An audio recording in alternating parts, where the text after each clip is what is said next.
Ich wünsche natürlich allen Teilnehmern dieses Jahr viel Erfolg und hauptsächlich viel Spaß, dass er gesund durchkommt und genießt die Rennen und die Läufe. Meine Kartzeit ist leider vorbei und ich sage leider ganz bewusst, weil wenn man zurückblickt, dann war es auch mit die schönste Zeit. Also genießt es und habt eine gute Saison.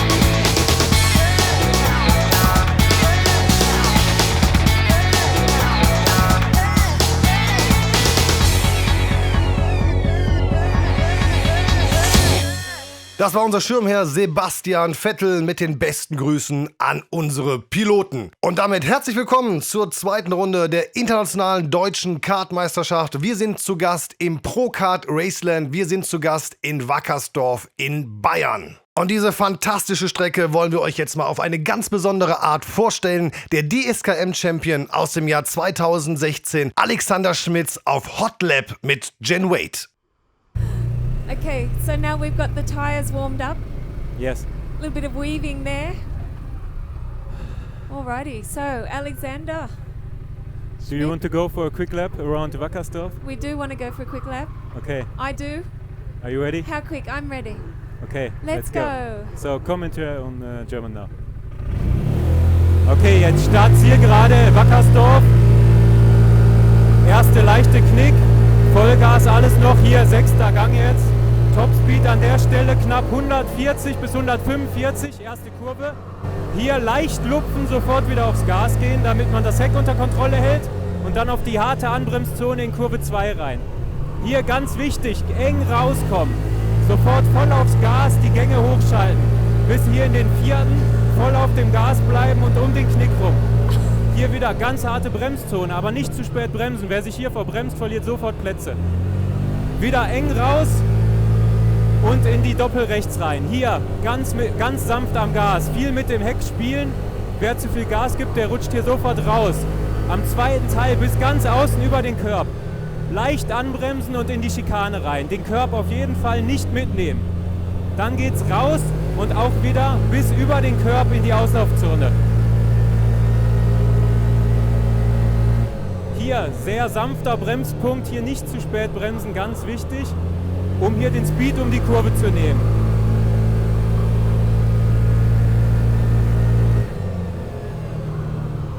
Die letzte Schikane, die letzte Kehre vom Sprunghügel. Hier sanft raus beschleunigen, die Gänge sauber hochschalten und den Speed mitnehmen. Dann geht es vor die letzte Kurve rein. Hier aufpassen, dass man nicht zu weit am Eingang rauskommt, damit man den Scheitel sauber trifft. Und dann geht es wieder auf Startziel. Und wir haben es geschafft. Steigen wir ein in die Rennen und beginnen mit den Junioren, mit der DKM, mit der Deutschen Junioren-Kart-Meisterschaft. Und auf der Pole Position, da haben wir Robert de Haan aus den Niederlanden und neben ihm den Belgier Luca Leistra. Levente Rebisch, der Ungar, in Reihe 2 zusammen mit dem bestplatzierten deutschen Piloten Jakob Bergmeister. Weiter geht's mit einem bunten Fahrerfeld, auch in der 3. Reihe Enzo Schionti aus Amerika und Mathias Bjerre Jacobsen aus Dänemark. Der Schwede William Karlsson gemeinsam mit dem ADAC Kart Academy Champion Fabio Rauer aus Deutschland in der 4. Startreihe. Rollender Start, ein Rennen über 17 Runden. Links im Bild die 146 Robert de Haan, die 132 in Rot, das ist Luca Leistra. Beide kommen gut ins Rennen. Vorteile für de Haan und er zieht den hinter sich platzierten Rebisch mit nach vorne. 1 und 3 gehen auf 1 und 2 und da gibt es einen Kontakt zwischen Bergmeister und Luca Leistra und das bedeutet, dass der Belgier zurückfällt. Hier sehen wir es im Bild, das rote Kart von Leistra zurückgefallen. Gehen wir in die hintere Hälfte des Feldes. Dort ist Daniel Gregor mit unserer Onboard-Kamera ausgestattet. Und hier sehen wir, wie eng das zugeht, wie schwierig das ist für unsere Piloten. Und da kommt es hier zum Kontakt. für Daniel Gregor und das bedeutet das Aus für Daniel Gregor, den deutschen Piloten, aber auch für unsere Onboard-Kamera. Zurück an die Spitze des Feldes. Robert de Haan konnte sich immer weiter absetzen. Dahinter war der Zweikampf zwischen Revesch und Scionti. Und hier geht Scionti in rein. Schönes Manöver von ihm, überraschend für Revesch. Er geht vorbei. Und dahinter das rote Kart, das ist Leistra und der attackiert erfolgreich Jakob Bergmeister. Der Haan auf 1, dann Scionti, Revesch, Leistra und Bergmeister zurück auf P5. Der Schwede William Karlsson kam immer besser ins Rennen, überholte zunächst Fabio Rauer und war hier im Manöver gegen Jakob Bergmeister. Kommt vorbei, aber Jakob Bergmeister, hier sehen wir es hinten im Bild, kontert und dann geht den beiden ein wenig die Strecke aus. Es kommt zum Kontakt, die Vorderräder kommen übereinander und das bedeutet das Aus für William Karlsson. Der Schwede ist raus, Bergmeister verteidigt P5. Richtig was los bei den Junioren in den ersten Runden. Jakob Bergmeister hat ein bisschen Pace verloren, daher ist Fabio Rauer vorbeigekommen. Der Wechsel zwischen den beiden Deutschen, Rauer also auf 5, Bergmeister auf 6 zurück. An der Spitze weiter unverändert Robert de Haan, dahinter dann Scionti und Revesch auf den Positionen 2 und 3 und Luca Leistra, der Belgier, behauptet sich auf P4. Das Feld beruhigte sich jetzt ein wenig bis zur 11. Runde. De Haan unverändert in Front, dahinter weiterhin der Zweikampf zwischen Enzo Scionti und Levente Revesch um P2. Hier ist Revesch dran, setzt sich innen rein, fährt ein gutes Manöver, aber es kommt der Konter von Scionti. Sie sind nebeneinander, das nimmt ihnen natürlich die Pace, sie lassen die Tür auf und innen geht Luca Leistra vorbei. Von 4 nach vorne auf 2. Den Zweikampf um P2 zwischen Scionti und Revesch, den gewinnt Luca Leistra. Aber der Fight ist noch nicht vorbei und hier nutzt Levente Revesch seine Pace, seinen Windschatten gegenüber Enzo Scionti aus und holt sich die 3. Position. Schauen wir es noch mal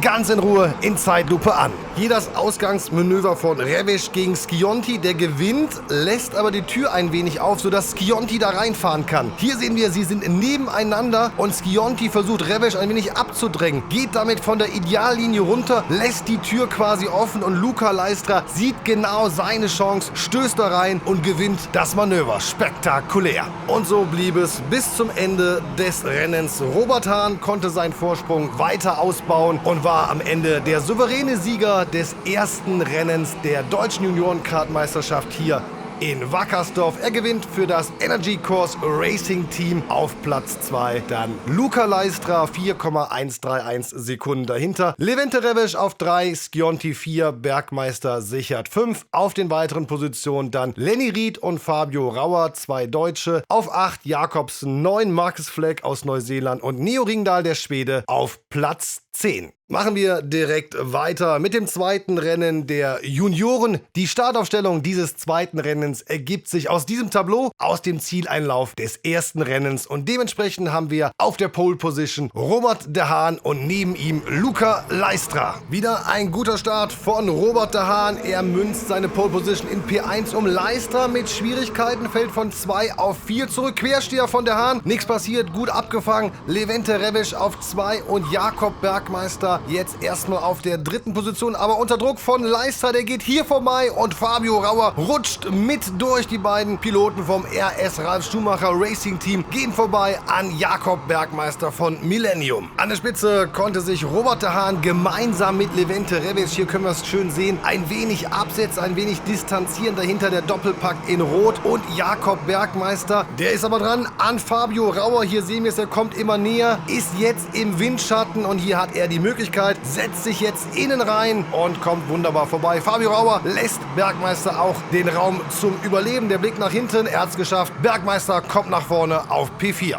Fabio Rauer fiel dann im Verlaufe des Rennens ein wenig zurück und wir fassen zusammen, der Stand nach Abschluss der 12. Runde. Robert de Haan, wie schon im ersten Rennen, mit einem deutlichen Vorsprung vor dem Rest des Feldes. Robert de Haan mit 2,35 Sekunden Vorsprung auf P1. Vor Levente Revesch, der ist Zweiter. Dann Luca Leistra auf 3. Bergmeister behauptet weiterhin die 4. Position. Jakobsen auf 5 und Scionti ist 6. Fabio Rauer, wie gesagt, ein wenig zurückgefallen. Nichtsdestotrotz auf einem starken 7. Platz vor Marc Schmitz Tangard und Andronaco in den Top 10, dann Ried auf 11 und Carlsen auf der 12. Position. Aber, und das können wir vorwegnehmen, er war nicht mehr aufzuhalten. Robert de Haan steuert seinem zweiten Sieg hier in Wackersdorf entgegen. Er bestätigt seine außergewöhnliche Verfassung derzeit, genauso wie vor einer Woche, als er im Rahmen der Academy Trophy an selber Stelle ebenfalls gewinnen konnte. Doppelsieg für Robert de Haan bei der DKM. Levente Revesch hielt die zweite Position, Leistra kam am Ende auf 3, Jakob Bergmeister auf einem hervorragenden 4. Platz und mit Fabio Rauer auf 7, Marc Schmitz auf 8 und Vincent Andronaco auf der 10. Position haben wir insgesamt 4 deutsche Fahrer innerhalb der Top 10 hier beim zweiten Rennen der DKM. Und jetzt wollen wir natürlich hören, was er zu sagen hat. Der Doppelsieger von Wackersdorf. Hier ist Robert de Haan im Interview mit Miss Wade. Well, Robert de Haan, now I think you must be going really, really well in the championship after that win. Yeah, before this weekend I was, I think, performed with 30 points. And now I make good results, so may take good points. Mm-hmm. And yeah, the race was like the same as the before. I could take my gap in the beginning. Mm-hmm. Only the times are now more similar because I can take my gap, but after it was stay the same. It was not that I go the whole race away, but yeah, I'm happy and I want to thank Energy Course and Mattia for my mechanic. He does a good job, doesn't he? Very good job. Yeah, thank you.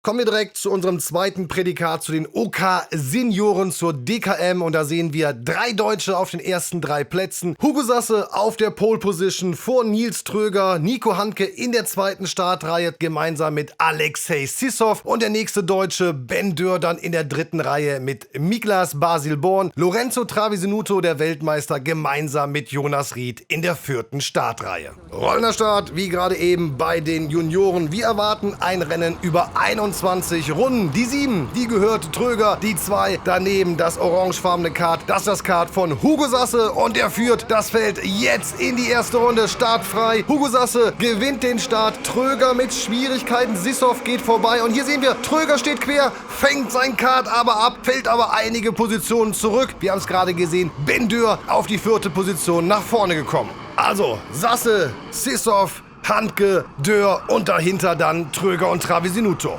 Dann passierte das. Die Position weiterhin unverändert. Hier haben wir Sasse vorne im Bild, Sissow und Handke und dahinter auf der 4. Position, das ist Ben Dürr. Und hier passiert's. Sein Motor hängt fest, Motorschaden bei ihm, keine Chance für ihn irgendetwas zu tun. Er rutscht von der Strecke. Das aus für den Senioren-Rookie in seiner fantastischen Premierensaison. Schade für ihn. An der Spitze weiter Sasse, aber sein Hauptkonkurrent im Kampf um den Titel, der kam jetzt langsam aber sicher in Fahrt. Hier sehen wir Lorenzo Travisenuto, geht von 7 ausgestartet, hier gerade von 5 auf 4 vorbei an Miklas Born. Also der Weltmeister jetzt schon auf der 4. Position und er blies zur Aufholjagd und kämpfte sich dann an Nico Handke ran und hier kommt das Manöver gegen Handke. Lorenzo Travisenuto in der 11. Runde, dann schon auf der 3. Position. Und sein Hunger war noch längst nicht gestillt. In der 17. Runde hatte er schon aufgeschlossen zu Sissow, dem Zweitplatzierten, und die Stelle kennt ihr. Travisenuto setzt sich in den Reihen, sauberes Manöver für ihn und er kommt nach vorne auf die 2. Position. Sissow zurück,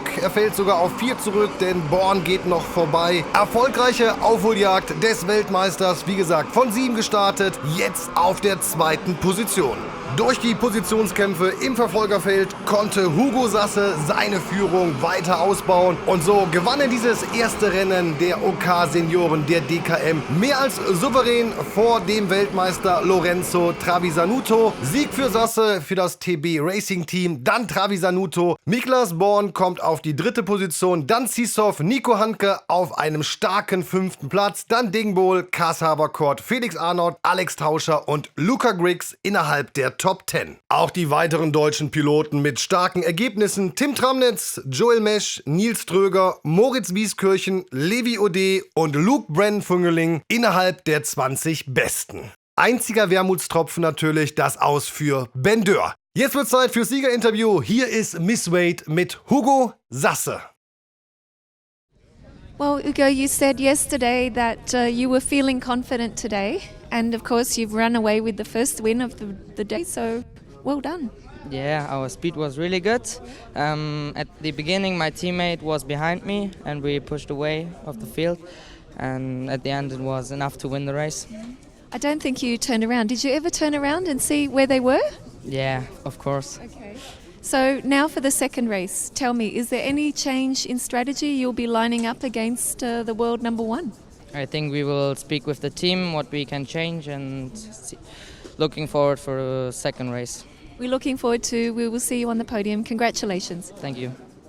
Sympathisches Interview mit dem amtierenden deutschen Vizemeister und Sieger des ersten Rennens hier in Wackersdorf, Hugo Sasse. Dementsprechend führt er auch im zweiten Lauf das Feld ins Rennen. Er mit der Startnummer 2 auf der Pole und neben ihm der amtierende Weltmeister Lorenzo Trevisanuto mit der 84. Alle in ihren Korridoren, der Start kann freigegeben werden. Sasse kommt sensationell ins Rennen, zieht den Drittplatzierten hinter ihm. Alexei Sissov mit nach vorne, dementsprechend Trevisanuto zurück auf die dritte Position von 2 auf 3 zurück. Aber die ersten 3 können sich direkt am Start ein wenig absetzen. Hier haben wir es schön im Bild. Und vorne Sasse, dann Sissov und Trevisanuto. Das ist die Spitze des Feldes direkt nach dem Start. Aber wir sehen, Trevisanuto macht Druck auf Sissov und ist jetzt auch dran. Er ist in Schlagdistanz.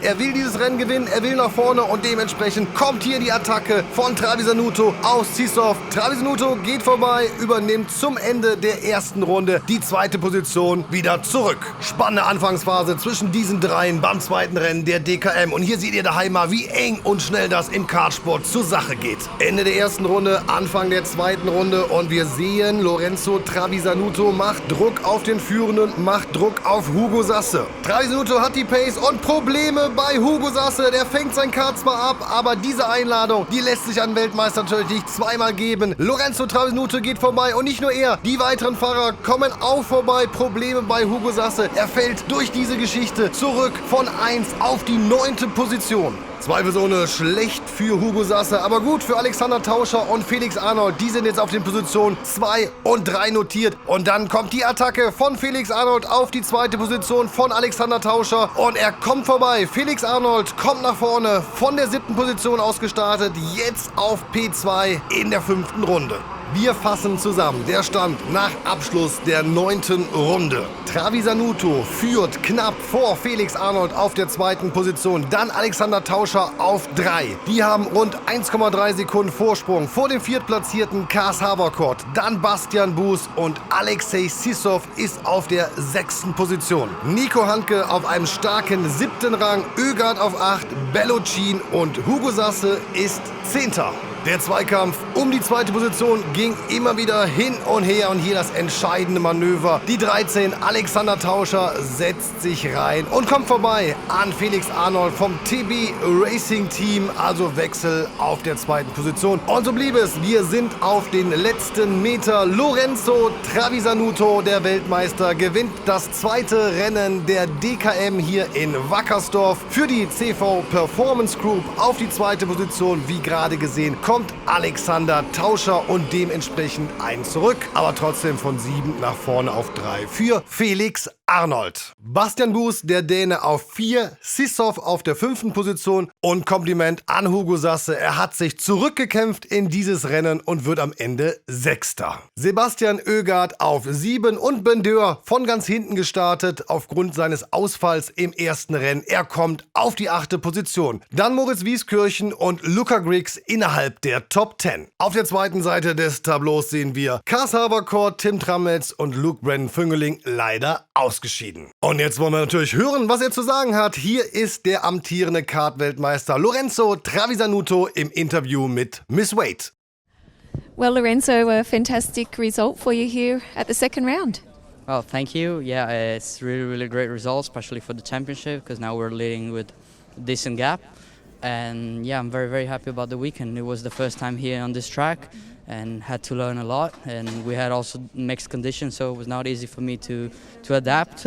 And at the end, yeah, we worked a lot also with the chassis to improve, and we did an amazing job. Schauen wir noch kurz vorbei bei der Siegerehrung, aber es bleibt festzuhalten, bei den OK-Senioren, bei der DKM bleibt der Titelkampf spannend. Beide Top-Favoriten konnten eines der beiden Rennen gewinnen. Sasse und Travesenuto kämpfen um den Titel und wir sind gespannt auf die nächsten Rennen. Eins haben wir noch, die DSKM, die Königsklasse, die Schaltkarts, die haben wir noch als drittes Prädikat. Sie kommen jetzt zu uns mit all ihren Superstars, mit all den Welt- und Europameistern und jetzt geht's los. Hier kommt das erste Rennen der DSKM. Die Vorläufe, die Heats, die fanden am Samstag im nassen Start und dementsprechend steht der Regengott Benjamin Törnqvist Persson aus Schweden auf der Pole Position. Neben ihm in der ersten Startreihe der Italiener Riccardo Longhi, Reihe 2 Stuntpex und der Titelverteidiger aus Italien Fabian Federer. In der dritten Reihe der amtierende DSKC-Champion Imjo Dener mit Noah Milel. Reihe 4 Andrej Matisek, der DKM-Champion aus dem Jahr 2013 und Dominik Javorek aus Tschechien. Stehender Start, wir erwarten ein Rennen über 21 Runden. Links im Bild Longhi, rechts Benjamin Törnqvist Persson und Riccardo Longhi mit einem sensationellen Start. Er kommt nahezu perfekt ins Rennen, von 2 auf 1 nach vorne. Dahinter Benjamin Törnqvist Persson unter Druck, zum Beispiel von Stuntpex und Fabian Federer. Aber im ersten Schritt kann er seine zweite Position erfolgreich verteidigen. Zu Beginn des Rennens das Feld doch sehr, sehr eng beieinander. Hier sehen wir es in dieser Kameraeinstellung sehr, sehr schön. Nach und nach konnte sich Longhi aber vom Rest des Feldes absetzen und es entstand hinter ihm ein Zweikampf. Wir fassen zusammen. Der stand nach Abschluss der 5. Runde. Longhi auf 1 mit rund 1,5 Sekunden Vorsprung vor diesem besagten Zweikampf zwischen Federer und Törnqvist Persson. Federer auf 2, Törnqvist Persson auf 3. Stuntpex ist 4. Dann Imjo Dener auf der 5. Position und Noah Milel, der Schwede, auf 6. Fabian Federer konnte seinen Vorsprung auf Benjamin Törnqvist Persson immer weiter ausbauen. Wir sehen es hier in der 8. Runde. Sein Vorsprung 84 Hundertstel. Und dazu kam der Viertplatzierte Imjo Dener immer näher ran. 74 Hundertstel nur noch sein Rückstand. Und in der 13. Runde hatte er die Lücke zugefahren zum Drittplatzierten. Dener in Schlagdistanz und man kann schon erahnen, wir warten auf das Manöver. Hier ist die perfekte Stelle dafür und jetzt setzt er an, geht innen rein und kommt wunderbar vorbei. Imjo Dener kommt auf die 3. Position nach vorne vorbei an Benjamin Törnqvist Persson. Aber auch Stuntpex, der Drittplatzierte des Vorjahrs, war dran an Törnqvist Persson und nur eine Runde weiter, selbe Stelle, selbes Manöver. Hier geht er vorbei und auch er kommt vorbei an Törnqvist Persson. Er jetzt auf der 4. Position. Für Benjamin Törnqvist Persson ging es zurück von 1 auf 5. Nichtsdestotrotz ein großartiges Rennen und eine großartige Performance des Schweden. An der Spitze war Riccardo Longhi nicht aufzuhalten, geschweige denn von Fabian Federer einzuholen und dementsprechend gewinnt er dieses erste Rennen der deutschen Kart-Meisterschaft der DSKM für sein KSW Birel Art Racing Team. Glückwunsch an den Italiener mit der Startnummer 234. Er gewinnt vor Fabian Federer, Imjo Dener, Stuntpex und Benjamin Törnqvist Persson. Jeremy Iglesias springt 11 Plätze nach vorne auf 6, dann Noah Milel, Javorek, der beste Deutsche, Maximilian Paul auf 9, Jean Nomblot auf 10 und Andrej Matisek auf der 11. Position. Alexander Schmitz, unser Hotlap-Fahrer, wird 13. Auch hier bei der DSKM ergibt sich die Startaufstellung des zweiten Rennens aus dem Ergebnis, aus dem Zieleinlauf des ersten und dementsprechend haben wir Riccardo Longhi und Fabian Federer in der ersten Startreihe. Das Feld wird jetzt mit der roten Flagge auf Start und Ziel angehalten. Hier kommt der Hinweis auf die Ampel. Sobald die Ampel erloschen ist, ist das Rennen freigegeben. Los geht's! Perfekter Start von Fabian Federer. Er schlägt Riccardo Longhi, übernimmt die erste Position hier auf den ersten Metern. Longhi dementsprechend zurück auf die 2. Position. Imjo Dener auf 3 und Jeremy Iglesias kommt von der 6. Position nach vorne auf P4. Oh, hier wird's hakelig, da rumst es. Kleiner Crash im hinteren Feld. Morsek, die 208, ist raus. Jeremy Iglesias war zu Beginn des Rennens voll da, hatte die absolute Pace und war mittlerweile auf die 3. Position nach vorne gekommen. Hier fährt er auf den Zweitplatzierten, auf Riccardo Longhi, den Sieger des ersten Rennens auf. Schönes Manöver der beiden. Riccardo Longhi lässt Iglesias auch die Luft zum Leben. Perfekt gemacht und dementsprechend kommt Jeremy Iglesias mit diesem Manöver von 3 nach vorne auf die 2.